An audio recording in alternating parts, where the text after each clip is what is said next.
welcome to Tarot Combos. We're going to draw 2 cards from this deck called Ethereal Visions and talk about the energies of the 2 cards. So let's see what's here today. If you can hear some popping and crackling, I have a candle with a bamboo wick over here, and sometimes it's really loud, but it smells so good, so peaceful, and it's the coldest day of the year. Okay, here we go. We have the Wheel of Fortune. These cards are shimmery. Wheel of Fortune challenged by the Knight of Pentacles.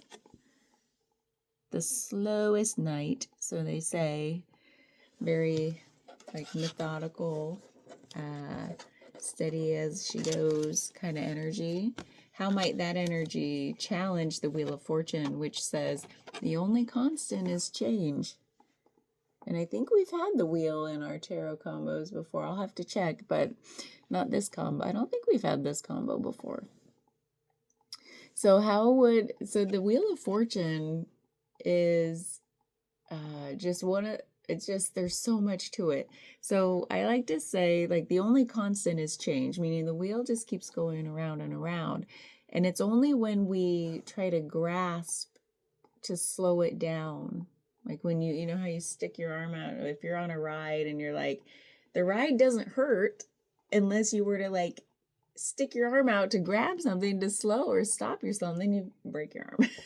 So there's so many analogies I love, like visuals with the Wheel of Fortune, that it's all about equanimity and being able to ride that wheel around and around.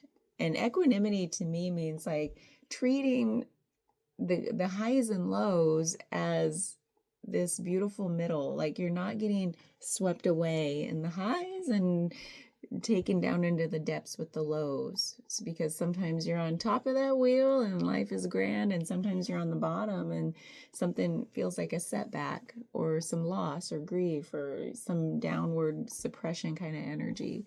So it says, if we can learn to ride the highs and the lows and still feel like things are okay, things are good, things are okay, then we're going to be more at peace. So the Knight of Pentacles is usually that planting seeds kind of energy. Knights are action. Pentacles are very grounded, practical kind of energy. So how would action, and I think of planting seeds, like I maybe have a goal in mind. It seems way out there, and the only way I know to achieve it is to walk the walk day in, day out. Consistency is the key with the Knight of Pentacles. Planting those seeds, nurturing things as you go, having gratitude along the way to say you're not getting too frustrated or impatient. It's very patient energy. It's the one that says, it's not harvest time yet. We're going to keep going. The harvest is out there. So it's like a farmer kind of energy. They do the work every day, morning till night, day after day, knowing that harvest is like 6 months from now. That's when we reap our rewards. And if we do the consistent effort day by day, that's what makes the best crops. Not just pouring all the water on one day and then going and watching TV for 6 months. That's a ridiculous thing to say. But so how would this, because it's in the challenge area, so is something maybe, does it feel challenging that, because to me there's a lot of similarities with these about equanimity and the consistency of feeling and emotion and non-grasping, non-attachment kind of energy, and not attaching to, I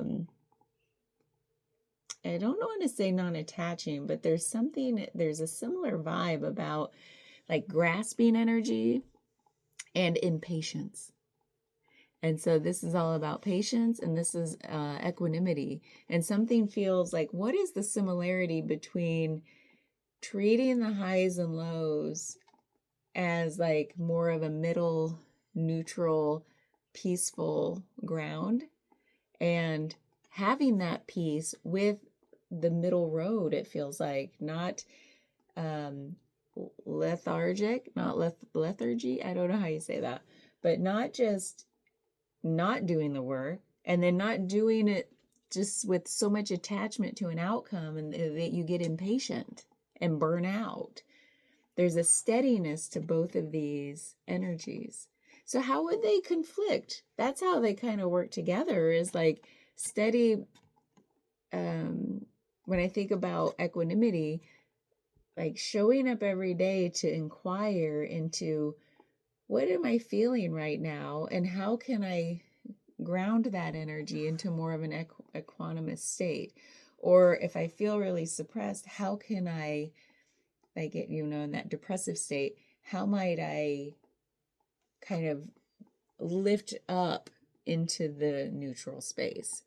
What would it be? Would it be gratitude? Gratitude keeps coming up for me with these two. It feels like that's one of the keys to recognizing that middle road. That's a Buddhist thing, the middle path, isn't it? Interesting, because there's a lot of gratitude talked about in Buddhism. It's like really being content with what you have, with what is. And that is a form of gratitude. Just being really at ease, really content with what is. So I feel like that's what's coming up for this reading. Now what I'm really trying to question is, how might the Knight of Pentacles challenge our ability to ride the wheel of equanimity? Like to ride the wheel of change. I feel like this steady as she goes energy, it feels like, do we put a lot of expectation, like, well, if I show up and do the work every day, I would expect that I can ride the changes very easily. But it's almost like, let's take the farmer analogy, showing up every day to do the work. And I'm not a farmer. I'm sorry if you're a farmer and this is not how you feel. But I don't know why that's what's coming to mind, because I'm thinking about like October, harvest. You put in all this effort day in, day out. You show up and do the work. But there is an expectation, isn't there? Or there's a hope that I'm doing this good work every day.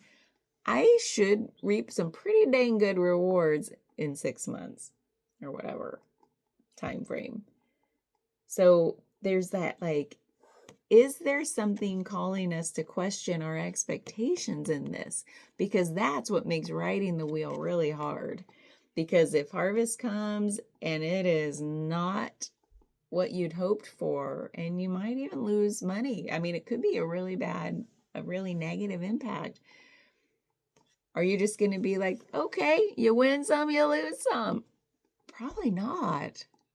Especially if you haven't, if you don't have the ability to ride that financially, So that's what feels like is asking us to question our expectations around,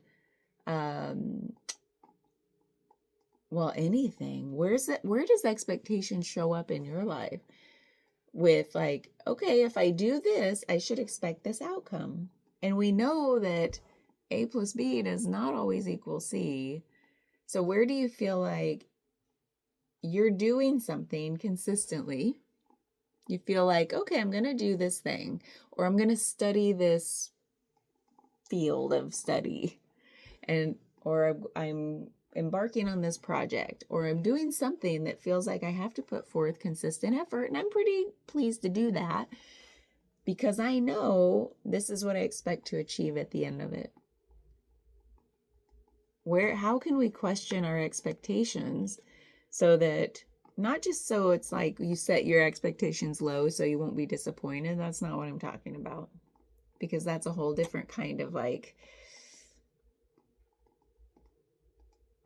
I don't know. It doesn't feel, because I've always said I was like the master of setting low expectations.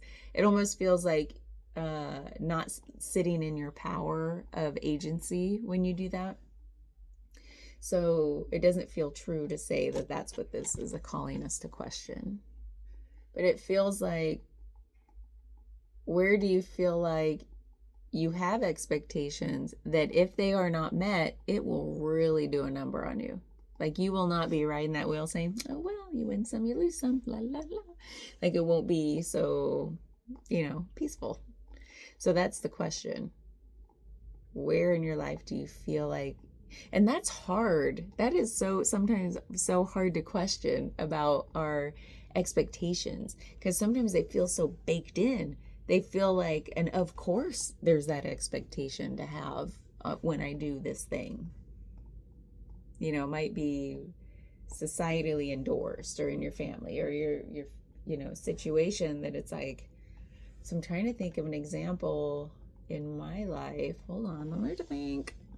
I have one, and it is hard. It only took me 2 seconds to think of this one, because I'm dealing with round 3 of my mom being in the hospital.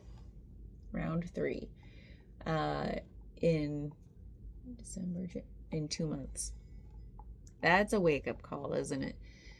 Believe me, my eyes might be puffy right now. I have cried some cries dealing with family history that has come to the surface, which I'm glad for, because you know me, I love to dig it up. And what's coming to me is like, I show up as the dutiful daughter. And you might relate to this if you are a child of somebody, just, family stuff. I don't have to explain it, So this showing up to be there, to support, to show love unconditionally, to play a role, because part of this has been me questioning, what is my role here? Like, because every time I show up in a role with certain things I'm doing, it's like there's pushback, or like I'm just trying to find the right way to help that will be accepted. And part of what I've had to deal with in this is like really looking at, what expectations do I have if I show up and do the dutiful thing? And it's not just about duty, but it is like, you care, like I care deeply about my mom. I want her to be in good health. I want her to recover. I want her to be stable at home. She keeps falling into instability and then back in the hospital. So, and then there's frustration around doctors, and there's just like all the feels that is really overwhelming. And so through all of this, it's like that wheel, I'm like, I feel like we get back on top, and it's like whoosh, right down to the bottom, and then you're like and then whoosh, right back down to the bottom. And all this while I've started to question my assumptions about, oh wait, it's not just about making sure I'm on top of her meds and questioning her doctors and trying to coordinate appointments and all the things that say, if you do all of this, she will become stable. She will start to take care of herself. She will start to have the capacity to take care of her, to want to take care of herself. Like there's this whole emotional aspect too of like, we've had to wait. I had to say, wait, I might be making bad assumptions here. Do you actually want to get better? So there's a whole bunch there. Believe me, when you have to ask that question, there's a whole bunch there. So there's this expectation that I've been having about, oh, it's not so simple, is it? It is not simple of like, okay, get her meds under control, get access to all her stuff, really take the management role of all of this in a loving way. Believe me, it's not just about like checking boxes. It's like, okay, really, it's all in love. And then, so you think if all you're giving is love and attention and like trying to encourage her to feel empowered in this as well, not just like, oh no, because I can't even imagine what's going on in her mind about, because she did say, like, how did I get here? Like, in such poor health. So I can't even imagine where you just lose hopelessness, like lose the hopefulness. And so that's the role I've been playing as well. Is like, I even talked to my stepdad today again about it. I'm like, it's starting to feel a little hopeless. And I can't believe I'm saying that. Like, I've never felt that. I've never thought I'd be the one to say it or feel it. And so I'm like, wait a minute. We are showing up all the time to do the things, and we're ending up on the bottom of the wheel. So I did have to question, wow, I had some assumptions and expectations that all we got to do is get on top of this and we turn the corner. And it seems like we keep turning a different corner that says, oh, wait, we're revealing more health problems and more health problems. And it's like, where's our GP been in all this? But that's my dealing with that directly with them. So there's still some frustration, obviously. So that's my personal thing. And it feels very like, I'm sure it's like a universal thing. I believe when I talk with people about kids and their aging parents, and we keep joking. So many people now I've talked to, we keep joking like, yeah, we need a support group. We need to make a support group in our little community about this. And like, I've had serious interest. I'm like, is this going to become a thing?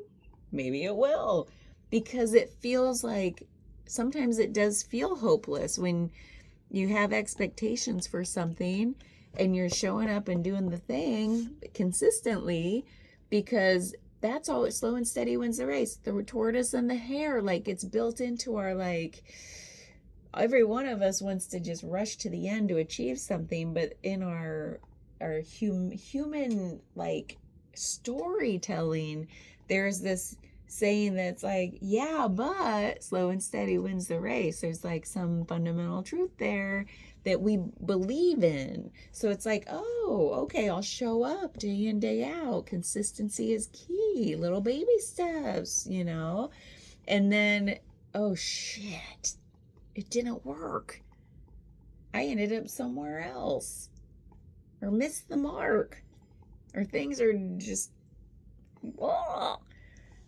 chaos. When there's grounded energy here that doesn't live up to your expectations, it just like feels like chaos. Like we're not grounded at all. What happened? So that's my example, and it feels like something pretty universal. Kids and their parents. So hope that helps. I'm still in the thick of it, as I told my husband today. I'm like, you may not want to come home for lunch because I am in the thick of it. I canceled my day, because I knew that I'd be up at the house, like doing all the things. And then all of a sudden it just erupted. It was like, oh, here, finally, I'm accessing it. There's good stuff about being able to dig deep and like process old stuff and current stuff. And then it's like, oh, I do have expectations. Oops. So there's a letting go. So I started this whole thing with letting go. Like when we're going around the wheel, don't stick your arm out. Let go. That's the only way to keep riding the wheel. And then all of this like expectation having and assumptions that are baked in that we don't even see can fall away. And to let go and to have things dissolve is a beautiful feeling. Sometimes to me, and just like a little side note here, do you feel like there's like an active energy in the letting go? There's also something very inactive or more subtle that happens after the fact, like a dissolving, just like something just leaves that wasn't part of the initial act of letting go, but something just was. It's almost like, wait, was it ever here? A weight that you didn't know you were carrying is just suddenly gone. That feels a little bit different than the act of surrender. It's almost like the result of the act of surrender. It's like it's like you get two things maybe out of it, but one is like a follow-on effect that feels like, wait, was it even here? What happened to that weight I was carrying? So that's just a subtext, a little side note. Like if you ever feel that the by letting go of the expectations, it almost feels like a weight has been dissolved or lifted that you didn't even know you were carrying. It was like, was it even real? Bye.